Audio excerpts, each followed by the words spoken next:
Assalamualaikum warahmatullahi wabarakatuh. Nama saya Muhammad Alvin Putra Haji Pratama dengan NIM 20 10 4 1 1 1 1 9 dari Fakultas Ekonomi dan Bisnis Prodi S1 Manajemen. Di sini saya menjelaskan tentang pengertian bisnis. Bisnis adalah suatu organisasi yang menjual barang atau jasa kepada konsumen untuk mendapatkan laba. Jenis-jenis bisnis di sini adalah satu, jenis bisnis pertanian. Bisnis pertanian yaitu berupa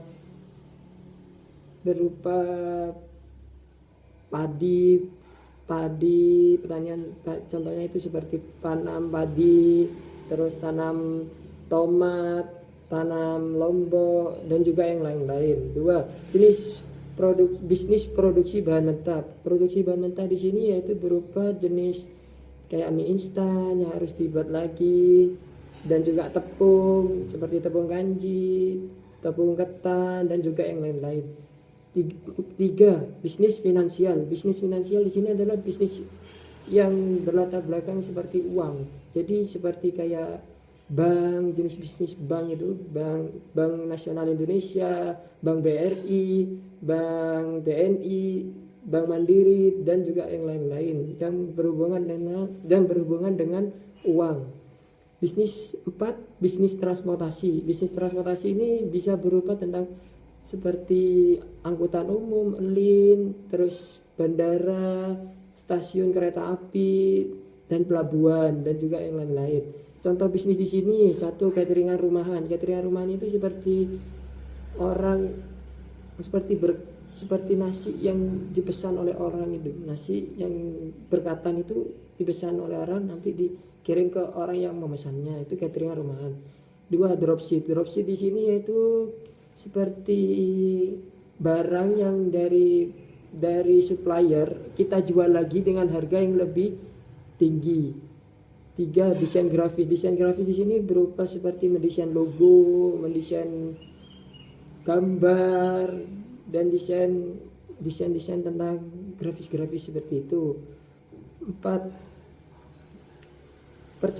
percetakan di sini seperti kayak yaitu setelah didesain oleh grafis akan dicetak logonya, dan dicetak lah, intinya seperti itu.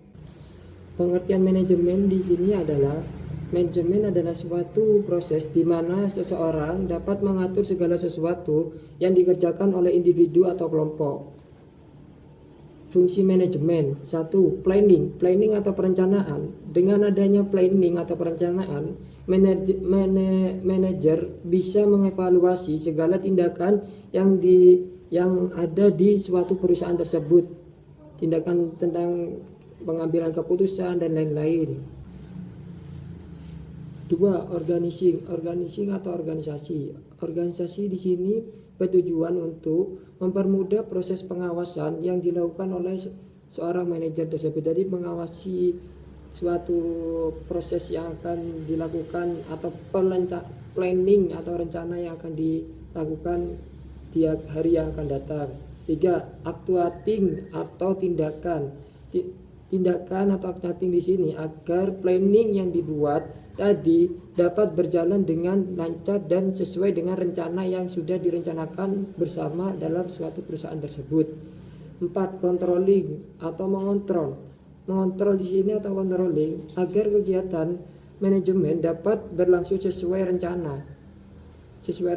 Jadi misalnya rencananya target untuk penjualan di 3 bulan terakhir ini 100 karton gitu, 100 karton mie instan. Nah, itu harus tercapai. Jadi bagaimana caranya kita harus bisa mencapai rencana itu dengan menggunakan controlling ini.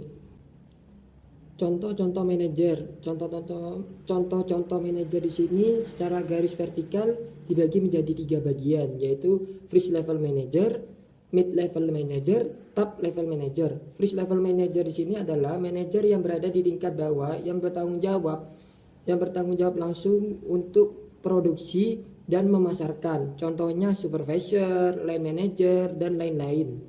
Midline level manager adalah manajer yang berada di tingkat tengah yang bertanggung jawab atas unit bisnis dan departemen utama.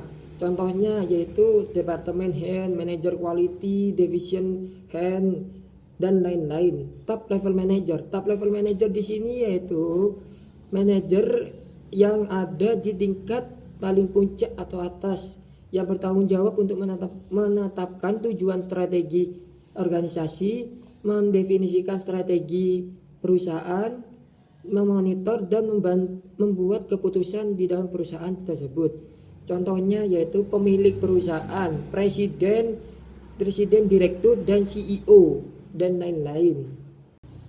Perencanaan adalah fungsi manajemen yang menyangkut penetapan tujuan, menciptakan strategi untuk mencapai tujuan tersebut, dan mengembangkan rencana untuk mencapai tujuan tersebut, dan mengembangkan rencana untuk mengintegrasikan dan mengkoordinasikan aktivitas kerja. Proses perencanaan di sini dibagi menjadi 5 bagian, yaitu 1. Develop the plan, 2. Translate the plan, 3. Plan operation, 4. Escalate the plan, 5. Monitoring and learn. 1.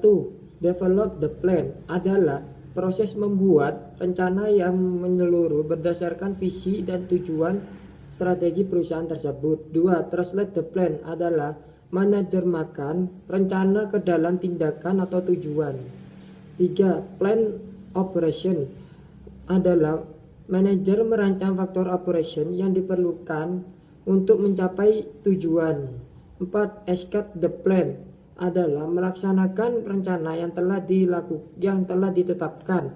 5. Monitoring and learn adalah upaya yang dilakukan oleh manajer dalam mengawasi dan belajar dari hasil yang sudah dicapai. Tipe-tipe perencanaan atau planning dibagi menjadi 3 berdasarkan tindakan, berdasarkan jangka waktu, berdasarkan frekuensi.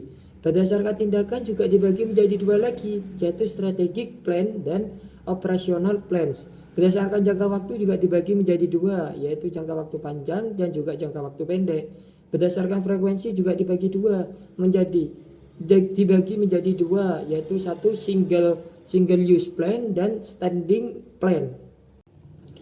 Strategic plan adalah rencana yang ditetapkan di seluruh organisasi dan menciptakan tujuan menyeluruh organisasi. 2. Operational plan adalah rencana yang menekankan pada bidang operasional tertentu pada organisasi. 3. Berdasarkan jangka waktunya ada 2, yaitu jangka waktu panjang yaitu lebih dari 3 tahun, dan jangka waktu pendek yaitu 1 tahun atau kurang dari 1 tahun. Jangka waktu ini berfungsi sebagai kayak kita mau berinvestasi. Nah, kita harus tahu jangka waktunya, jangka waktu pendek apa jangka waktu yang panjang yang lebih menguntungkan buat perusahaan kita. Seperti itu. Single use plan adalah rencana sekali pakai yang secara spesifik dirancang untuk memenuhi kebutuhan yang unik. Standing plan adalah rencana yang berjalan yang menyediakan aktivitas yang terjadi secara berulang-ulang. Contohnya seperti aturan-aturan yang kita lakukan secara ulang-ulang, prosedur di perusahaan tersebut, dan kebijakan-kebijakan yang ada di perusahaan tersebut.